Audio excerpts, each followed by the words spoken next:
കൂട്ടുകാരെ, ഞാനിന്ന് ചാക്കിൽ കൃഷി ചെയ്യണത് എങ്ങനെയാണെന്ന് കാണിച്ചു തരാം.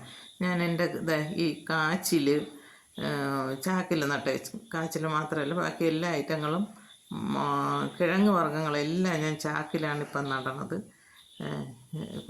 കാച്ചിലും ഇത് ചേമ്പ്, ഇഞ്ചി, നനകിഴങ്ങ്,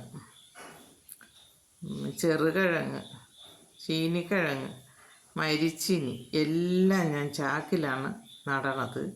തറയിൽ നട്ടാൽ എല്ലാം പന്നി കൊണ്ടുപോകും. ഇപ്പോഴത്തെ ഇഞ്ചി ഞാൻ 8 ചാക്കിൽ ഇഞ്ചി നട്ടേക്കാണ്. പിന്നെ ഇഞ്ചി വിത്ത് വാങ്ങി ഇഞ്ചി ചാക്കിൽ നട്ട നല്ല വിത്ത് ചാക്കിൽ നട്ടപ്പം നല്ലതായിട്ട് മുളച്ച് കിട്ടി എനിക്ക്. കൂവ ചാക്കിലാണ് നട്ടത്. കഴിഞ്ഞ പ്രാവശ്യം തറയെ നട്ടത് അത്രയും പന്നി കൊണ്ടുപോയി.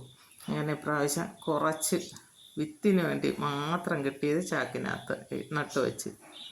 ഇത് നനകിഴങ്ങാണ് ഈ ചാക്കിനകത്ത് കൂടെ നട്ടേക്കുന്നത്.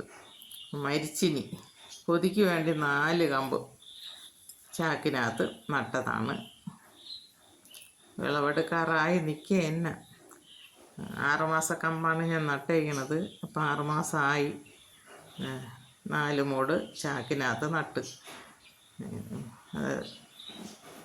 വിത്തിനെങ്കിലും കമ്പെങ്കിലും കിട്ടുമല്ലോ എന്ന് വെച്ചാണ് ചാക്കിൽ നട്ടത്. ചീനിക്കിഴങ്ങ് അതുപോലെ ചീനിക്കിഴങ്ങ് ഞാൻ ചാക്കി നട്ട്. മൂട് മാത്രം ചാക്കിലിരിപ്പുണ്ട്. അതിൻ്റെ കൊമ്പെല്ലാം വള്ളി തറയിലോട്ടാണ് പടർന്ന് കിടക്കണത്. എൻ്റെ ഈ വീഡിയോ എല്ലാവർക്കും ഇഷ്ടമായെങ്കിൽ എല്ലാവരും എനിക്കൊരു ലൈക്ക് തരണം.